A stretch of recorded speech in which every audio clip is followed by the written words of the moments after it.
Oh, coming at you here from the ATX with the Box to Box Radio podcast. I'm your host, Mason Carmichael. With me, as always, across from me is producer Chris, not on the mic today. To my left is Mr. Travis Ade. Mr. Travis Carmichael, of course, has a very big men's league semifinal tonight in the Honduran League, the Nicaraguan League, the El Salvadorian League. Who cares? Who knows? He's gone. But it is my privilege to finally welcome the first time ever that this has happened. We've been begging and crying and screaming for weeks on the show for a woman to finally come on and talk about women's soccer. Ladies and gentlemen, we have Kirsten Dirt Mazer. Yes, you heard that correctly. Ooh. She goes by Dirt, and we'll hopefully coax the story out of her one day about why they call her Dirt. But we're glad to have you. How you feeling? I'm feeling great, guys. Thanks for having me. Yeah, we are glad that you're here. Guys, if you're listening to us, that means you are able to find us on your favorite streaming platform. Reminder, we are on Spotify, iTunes, Google Play, Stitcher, and YouTube. Also, shout out to Sincerely Yours again for the music. If you guys haven't heard his stuff, please go look him up on Spotify and iTunes. He just released his debut album, Golden Age. Guys, if you want to interact with us, it's really, really easy. All of our social media handles are as follows. On Twitter, we're B_B_radio. Instagram, box_radio. Facebook, again, really easy to remember. It's just Box to Box Radio. Just type that in your search bar there. And of course, the best way to hit us up with all your questions, comments, and reactions is our email address. That, of course, is 90min@boxtoboxradio.com. Exciting news for you guys as well. We do have a website that's being developed right now by our producer, Chris Hernandez. We'll have stuff on there like bios, links to our episodes, and then, of course, Mr. Ade and I will be writing some articles to share with you guys, too, on the beautiful game. But that's enough of that. Got all the red tape out of the way. We've heard from Dirt. Mr. Ade, how you feeling today? It's good. Good to be back. Was gone for what feels like an eternity. Yeah, watching stickball, or what do they call that sport? Yeah, so I was up in Omaha at the College World Series, so it was a good time with the in-laws, with my family. I heard you guys giving me some stick for that, but yeah. I guess Travis doesn't know what it's like to compete on the national stage as a collegiate athlete. Ouch. Wow. Ouch. That hurts because Dirt and I are both SU alums. So yes, we are. Watch yourself. I realize that. Watch it. Oh, I love it. I love it. He's coming from us right away. Yeah, glad to have you here, Dirt, again. Glad to have you here. For those of you who don't know Dirt, which I'd say is 98% of our listeners probably, Dirt, give us a little bit of a background of what you do and why you love the game so much. Oh, man. All right. Well, I'm a head coach I'm an assistant coach right now, looking to be a head coach at Hyde Park High School. And I coach also at Southwestern University, which is where I was an alum. So was Mason. Man, I've been playing the game since I was 5. I've loved every second playing, watching. Doesn't matter what I'm doing. I'm always thinking about soccer. And so I just love that I get the chance to work with kids and teach them the game that I love. Yeah, and that's been apparent. I've known Dirt for about 6 years now, and in her playing days, she was a phenomenal center back. I mean, if you ever meet her, she's like 5'0", but she's like the best, most aggressive center back you've ever seen in the women's game. And yeah, that love for soccer is apparent, and especially for women's soccer. I mean, she's been a big advocate for World Cup stuff going on. So I'm excited, Dirt, to get your opinion about our topics today and our big Women's World Cup segment that we got at the end of the show. So, guys, before we get started and diving into some of the games and international action around the world, I wanted to start with one big transfer that I saw this week. So, Box Box Radio, we like to cover all things soccer. So I felt like in an international heavy show, I would be remiss if I did not throw this in there.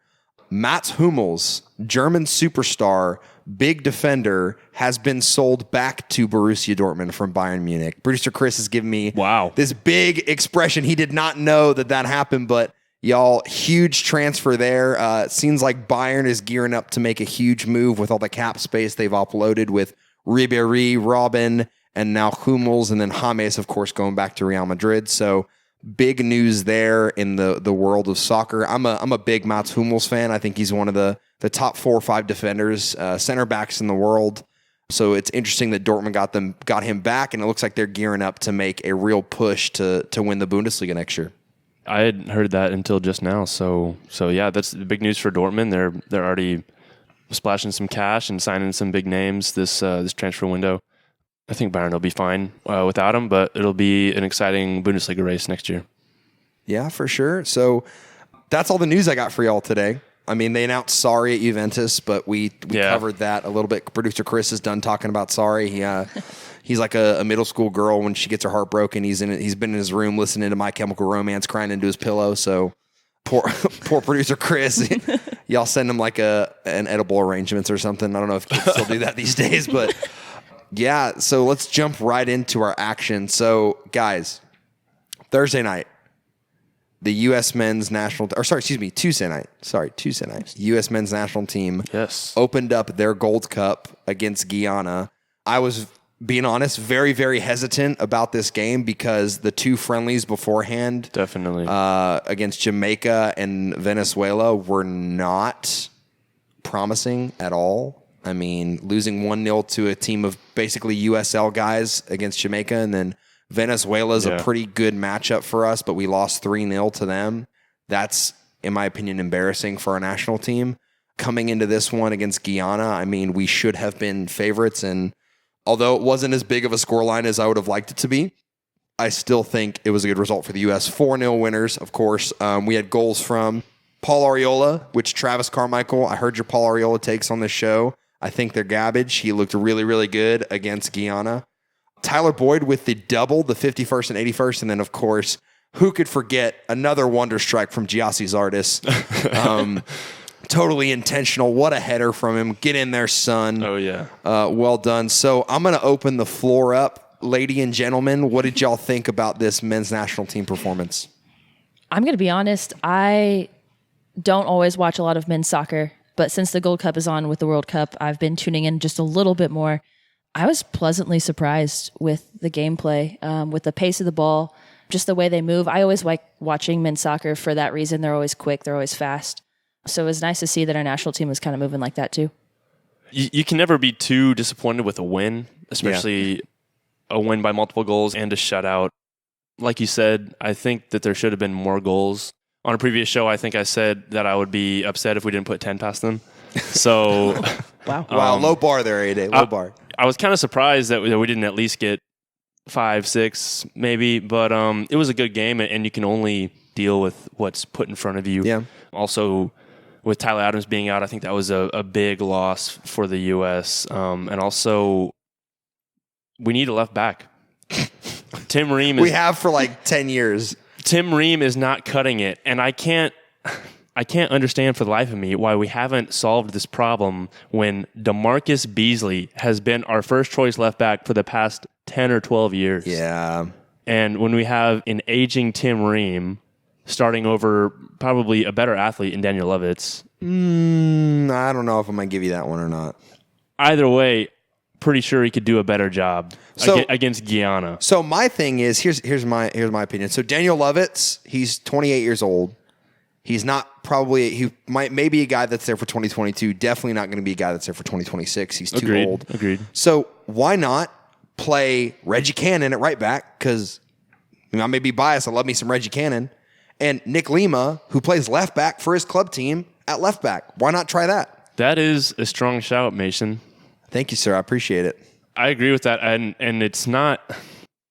It's the same position on the opposite side of the field. Yeah, it's the same way. I don't understand. And he uses his left foot. That's the only thing that I would understand. Like a good comparison for me is like Crystal Dunn with the women's team. Like she uses her left foot, and she was great today. But I don't want to get ahead of ourselves. But like that's always baffled me. Like why, if you're a coach, if you have a player that excels at a position and his dominant foot's the opposite side, why wouldn't you just say, hey, work on your left foot and we'll put you on the left? And Nick Lima has shown time and time again with the San Jose Earthquakes that it's not a problem for him. Yeah, and I've said it before that right-footed players, most of the times, they're pretty adequate with their left foot. Yeah. Left-footed guys, not so much. Because it's a niche role. Yeah. Like you said on a previous show as well, I don't understand why so many guys that I've played with, when a coach switches them from the right wing to the left wing, they lose their minds. They literally don't know what to do. It's because they suck. But it's because they went to UMHB. It's the same position. Don't get me started on that. you're just coming for blood now that I took shots so. at SC. You're right. Anyway, I think having Lima on the left and Reggie on the right would be good. They're both young players, and that would be good for the future of the national team. Yeah, for sure. I mean, there were bright spots. There were not so bright spots in this game. I think I want to start with the negative because I want to end on a positive note. So, who were some players that you guys noticed that maybe weren't the best in this game? You've already alluded to one with Tim Ream. Yeah. Dirt, do you have anybody that you want to add? Or I don't really think so. Okay. I think Zardes is a good stopgap for now. We desperately need Altidore back fit and healthy. And I think it was a good decision from Berhalter to not bring him in. He said before the game that he wanted to, but he's still coming back from an injury and he's not 100% fit yet. So I'd be fine with him sitting until maybe even the Panama game. I don't know about that. Depending on, you look at the result in Trinidad and maybe 55th, 60th minute, we're not playing well, then bring him on. But I mean, if we have the game locked away and we're playing well, then I think he deserves more rest. But the team's definitely missing him. Yeah, and that's my thing too. Is like if you're Jozy Altidore, which if you've ever seen an interview with Jozy and how hungry he is, right? He was there in October 2017 in Trinidad when this team did not qualify for the World Cup. He's gonna want to play against Trinidad, and I think give him a shot. Let him go. Let him go from the start. He's obviously fit enough to be on the bench. So why not give him a run out and then, if we get up 2-3 goals at halftime, pull him off. I watched that Trinidad team and they left a lot to be desired. They were not very good. Yeah, I can agree with that. And that's another thing that you brought up, giving him the go from the start, is if he warms up before the game, he's not going to sit on the bench for 45 minutes and get cold again. And that's been one of my biggest arguments just across the board, just from a pure mental standpoint, is if you have a guy that's borderline, just give him the start. And if you have to, you can bring him off. Yeah. Instead of trying to put him on after a half when he's been sitting on it for the whole time. Another thing from this game that I thought was pretty interesting. This was the 1,000th game in U.S. national team history. Really? Of all time. Awesome. You stumped the chump on that one. I didn't know that. Tyler Boyd also scored the 700th goal in U.S. national team history in the 1,000th game. Jeez. And this was, Guyana was the 98th opponent all time that we faced up against. Stat guy. I saw that. They pulled it up on the broadcast. Don't give me all the credit. Hey, I apparently wasn't paying attention to the broadcast, so I seldom do. But yeah, I like to add my own commentary during games. But it's not shocking at all. Yeah, that's very interesting. A guy that I thought was going to be really good, but was actually absolutely an abomination in the center of the park, was Michael Bradley. Dude was a giveaway machine, and I think it's time. And I'm going to concede something to you guys. I was all for Tyler Adams being the starting right back in the system because I think that the way Berhalter had the system going, it made more sense because he's not really a passer. But seeing the display from Bradley and seeing the consistent, poor performances from Will Trapp, there's not really a center midfielder that I would put at that number 6 role that is better than Tyler Adams. So I concede Tyler Adams should start in midfield. Thank you. You're welcome. Does it feel nice? It does. It's like a warm hug. Yeah. First dub in my corner against Mason. It's true. And remember it because it's not going to happen again. It'll happen again. Oh, whatever. Well, okay. With you, probably. With Carmichael, there's no way. Yeah, Dirt's known Travis Carmichael for about 6 years too, so she's aware of his his dark arts. What a guy. One more thing that I wanted to bring up is that Walker Zimmerman was another bright spot. Oh, he was amazing. In this game. He was lights out. I think he's the second best center back in the pool. I texted, I think in this very group text, I said my 5 takeaways from the game. And one of the takeaways was Zimmerman and Brooks 2022 should be our starting center back pairing because they're our best 2 in the pool. Yeah. Sorry, Matt Miazga, shouldn't have left the Red Bulls. And Aaron Long's not cutting it out. No, he looked scared. Yeah. He looked lost out there. It was terrible. Speaking of bright spots, kids, I want to talk about Tyler Boyd for a second. New Zealand international, American mom, New Zealand dad, has always said that he's identified as American. So grew up about half of his childhood years in America. Dude was amazing. 2 goals. That service on the right-hand side to whip those balls in time and time again, he was phenomenal. Like, do you guys have anything about his game that you liked or anything that you noticed about his style of play or just anything about Tyler Boyd? I'd love to hear it. Yeah, he was very good on the night. 2 goals, obviously, you can't argue with that. And he's had, I think I heard him say he grew up in Santa Barbara for 10 years. He did. He was in New Zealand for 10 years. Then he's been in Portugal for 3, and now he's the past 6 months in Turkey. So he's had several opportunities to pick up different things and add into his game. And I really enjoyed what I saw from him. He was very good. Yeah, I'd agree.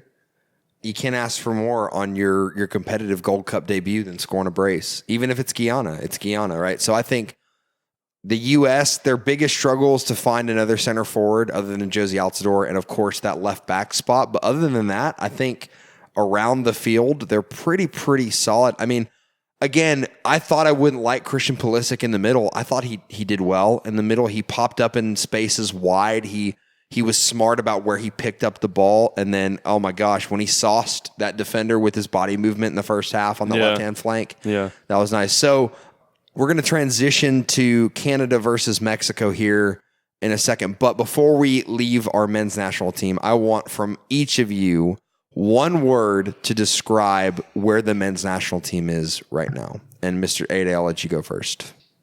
Progress. All right. Progress. Yeah. I'll take it.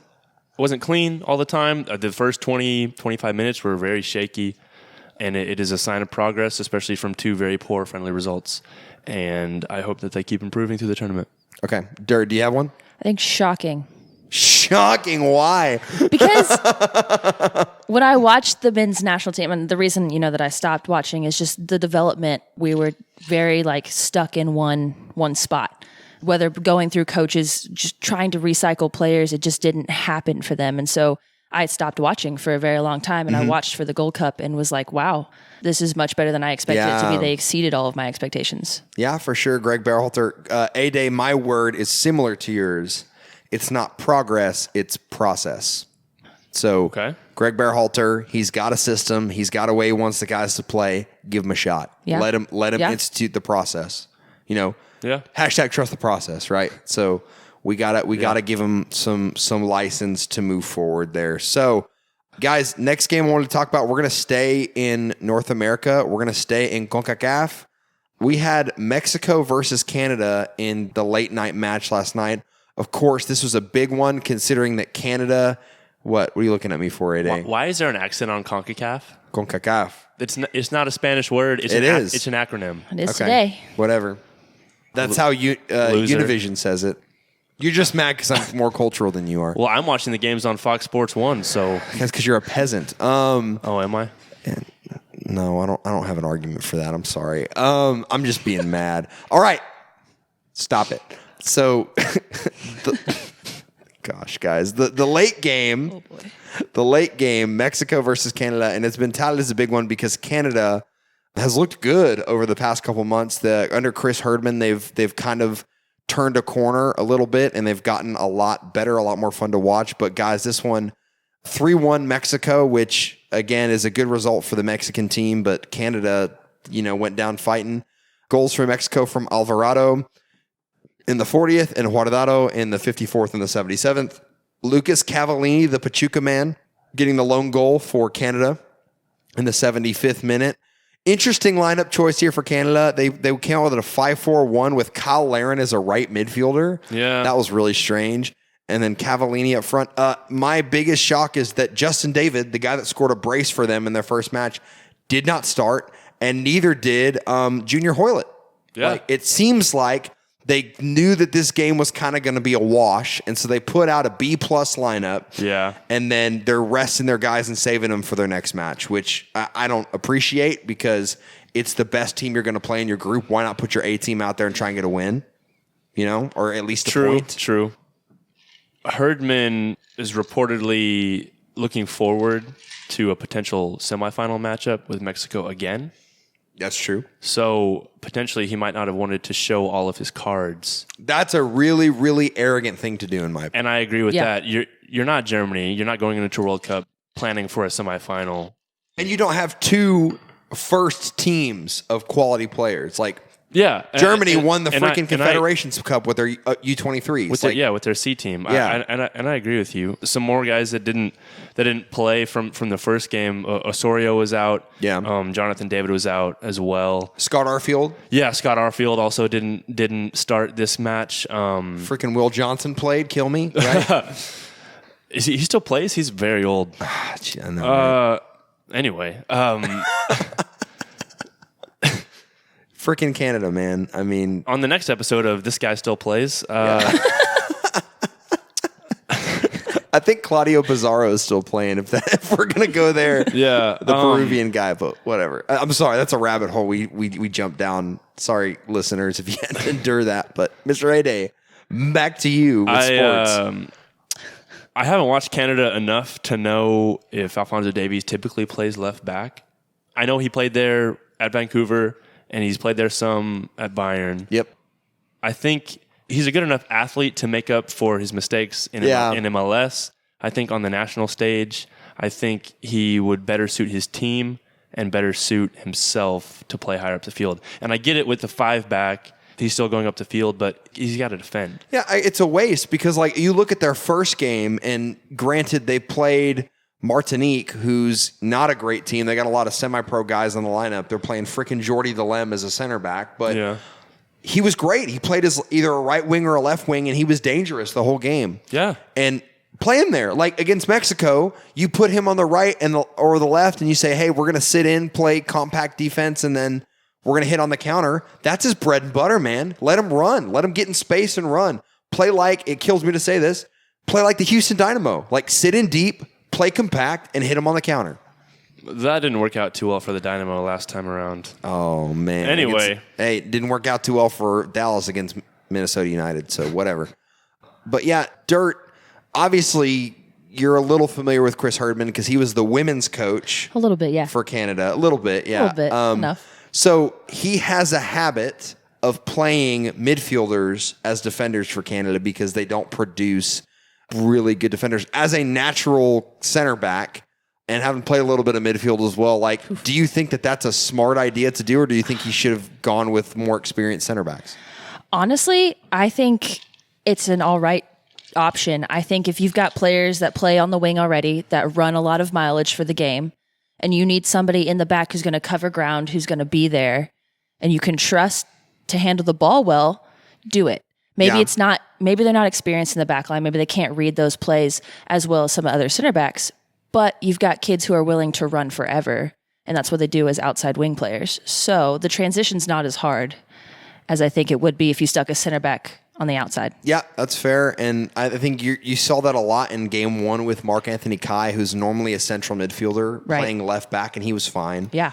So I agree with that. I don't know. It's been interesting for Canada. You never know.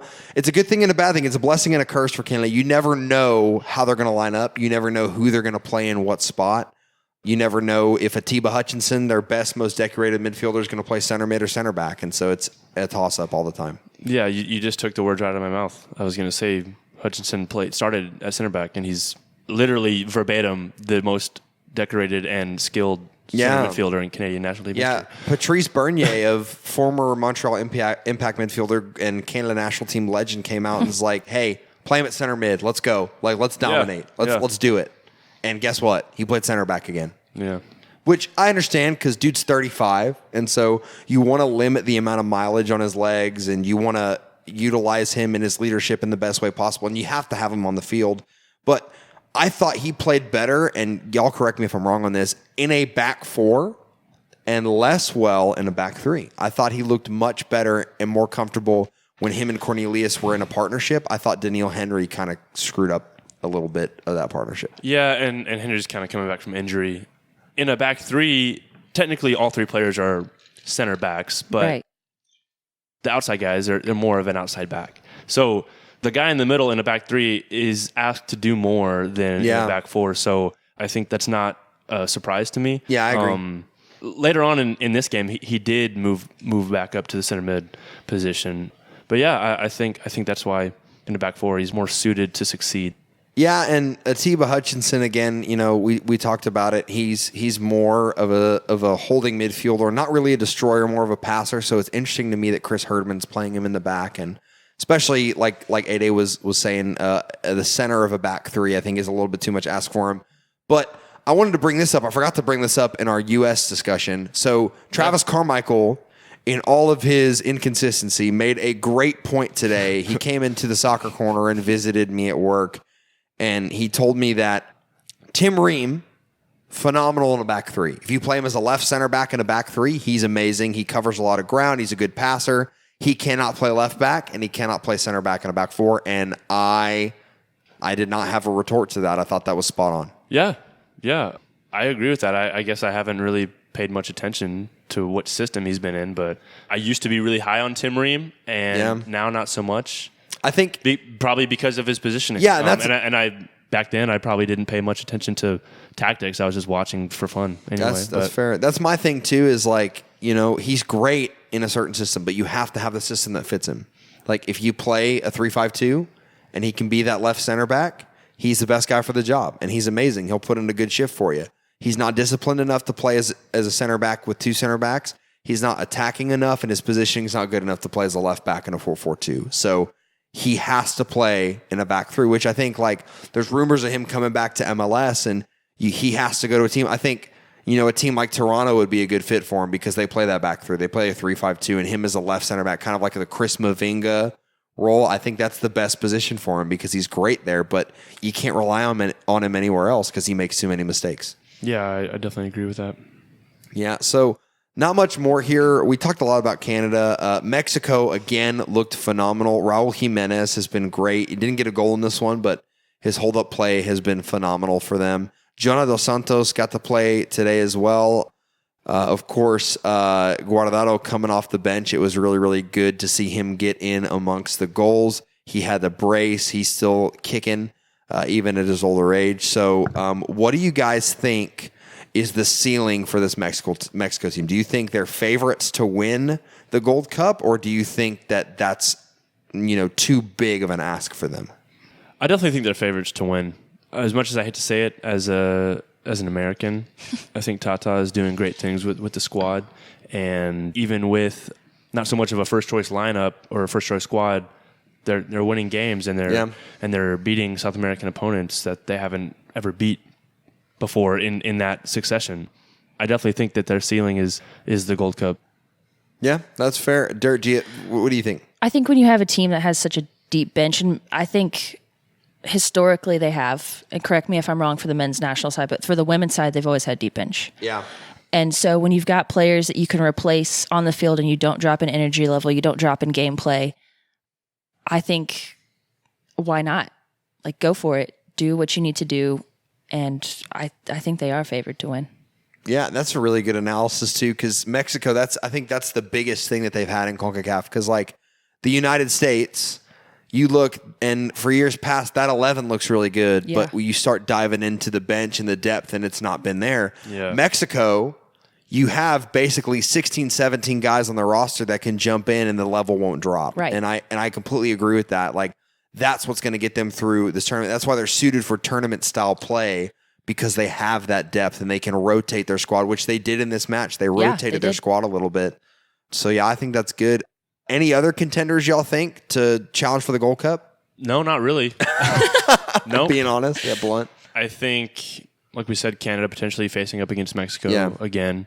And with the U.S. having lost to Jamaica before the tournament started, I think really like whoever wins their semifinal, which is such a toss-up, whether it's going to be Mexico versus Jamaica or the U.S. versus Canada or whatever, I really think that even the final is a toss-up. So it's really hard to put my finger on any other favorites.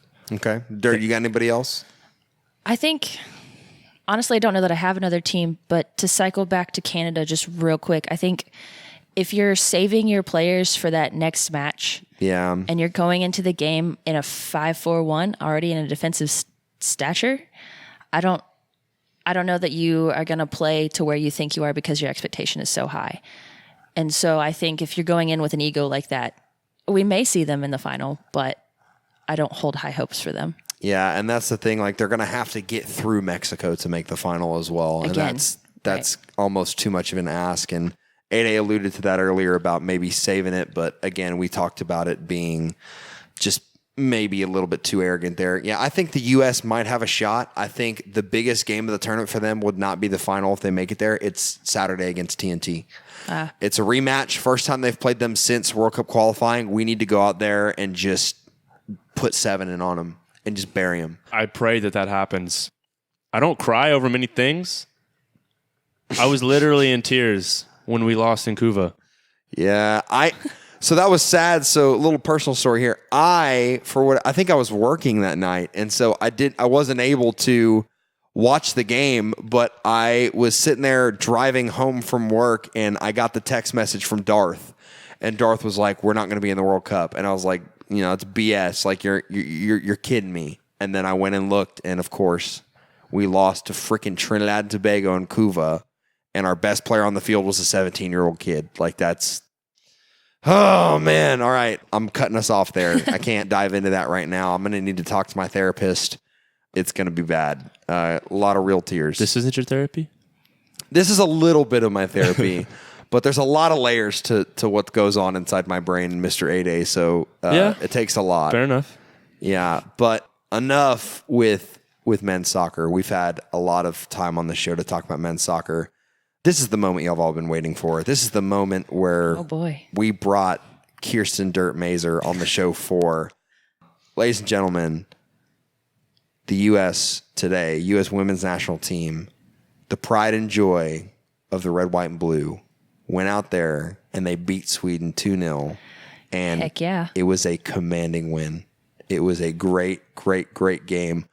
Really, really, really phenomenal play from the women's team. Dirt Mazer, please, please, please walk us through what happened in this match.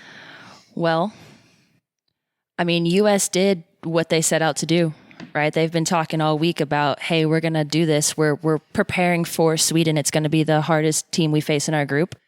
We're going to come out kicking, literally and figuratively. And they did that today. Even though, poor Heath, her goal got called an own goal. Just really unfortunate. That was lame, yeah. It was just really sad. But they did it the first 2 minutes of the game, and U.S. had a goal. It took 1 minute and 45 seconds. Yeah. When a team comes out like that, and, Sweden's been talking back, but U.S. came out and they showed it, and it was just phenomenal to watch. Yeah, Lindsey Horan as well with the goal. Yes. She's been a revelation in the center of the park for the U.S. She really has. She's been phenomenal. Rose Lavelle, too, has been really, really good, and Sammy Mewis. They've all been phenomenal players. Interesting lineup choices in this one, too, for the U.S. women's team. They rested a lot of, I guess not a lot of starters, but they rested a couple. They rested a couple people. The most interesting decision I saw was that they pulled Alex Morgan off at halftime, and they put Carly Lloyd in. I don't know if that's because of an injury or because she had a couple knocks and they were trying to rest her a little bit, but I thought that was an interesting decision to do, especially against a team where U.S. was already clinched before the game to make it to the knockout stage, but they were not clinched to win the group. Right. So, and you take off your most prolific goal scorer. But again, you talked about depth with Mexico. They put on freaking Carly Lloyd as their sub. So that was pretty interesting to see them do that there. The most notable absence in this game was Julie Ertz because she, again, was injured. Yes. And she's been a rock at that central midfield role. But again, Lindsey Horan was freaking awesome as the kind of holding midfield role here. Mr. A-Day, your thoughts? It was a good game, a good complete performance from the women. I think I texted you guys that the set piece defending from Sweden. Yeah, you're a big set piece guy, Mr. A-Day. On that first goal was atrocious. Yeah, it was terrible. I would have tore into some defenders if that goal gets scored on me. Yeah. And then it's tough to see Tobin Heath's goal get ruled an own goal. Maybe a hint of offside there, but VAR allowed it to stand, and I think it's always a positive to get out of a group with maximum points. Yeah, no goals allowed either. And without allowing any goals, yeah. And they, besides these 3 group matches, their previous 5 before the World Cup, they haven't allowed any goals. Amazing. They've scored 35 goals in their last 8 matches. Yeah, that's incredible. So you brought up something that I was going to go to next. So Tobin Heath's goal, I'm doing air quotes on that because they counted as an own goal, which in reality, like, it was a deflection. It's not really an own goal. But Yeah. Carly Lloyd was offside. Oh, yeah. So should that goal have stood? She didn't touch the ball, but she was in an offside position, and one might argue that she interfered with the center back, and that the center back would not have made a play on the ball unless Carly Lloyd was there. So should that goal have stood? I don't think so. Honestly, I think when you look at it, she is offsides. It's very clear. You can, freeze the frame if you want to see it, but she's offsides. And I think even though she didn't make a play on the ball, she drew defenders in and pulled them out of where they should have been. And I think that initiates, the offsides play, and that initiates the start of that. If she hadn't have drawn the defenders in, the ball may not have made it to Heath. Yeah. And so I think she impacted the play regardless of whether she touched the ball or not. Yeah. Mr. Ade, what are your thoughts on that? Yeah, I definitely agree with that sentiment. I can't remember who it was on one of the last shows. One of you got the offside law of the game a little bit off. You don't have to touch an opposing player or the ball to have an impact on the play. I'm man enough to admit that's my bad. Or to be in an offside position. So, like she mentioned, Lloyd being in that position did affect how the center back played the ball and did affect her positioning. So, yeah, I think even though Lloyd didn't touch the ball or have really an impact on the play, I don't think it should have stood. Yeah, and I was the guy. I'll still defend my decision from last week's pod about how I don't think the Australia-Brazil, I don't think that goal should have been called offside, given the fact that the striker, I think her name is Kerr, for Australia was so far offside that she wasn't even remotely close to the center back. So I don't think that should have been called offside, given the fact that the center back should be aware that, hey, she's 3 yards ahead of you. You shouldn't even worry about her being there. Yeah. But Carly Lloyd's was so close, and it was her forehead was literally offside. That was all that was offside. That I think that the center back was forced to make a play because it was so close. And so I think that this should have been disallowed. Yeah, I definitely agree with that. Like I said.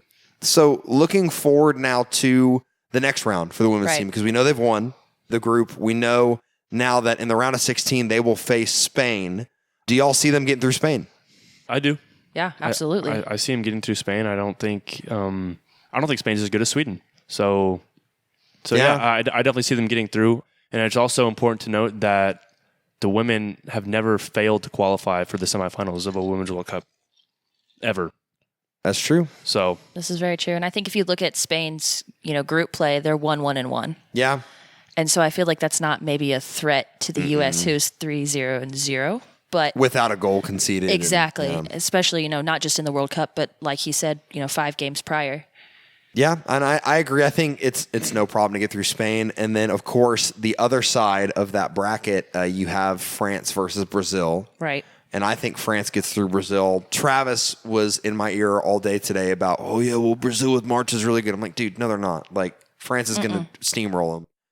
But the interesting thing is when France and the U.S.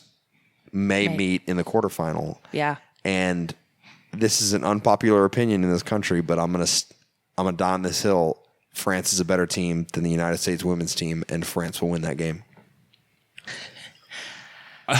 Awkward silence. They plot their ways to kill me on the way home. Yeah. Producer Chris is over here yanking Mason's mic out and turning him all the way down. You still hear him though. Yeah, you still hit me through the other mics, it's Chris. Right. So good luck. But I think that the French women are on par or just a step ahead of the U.S. women in this current time. But in the game of soccer, one game, it's a toss-up in my mind.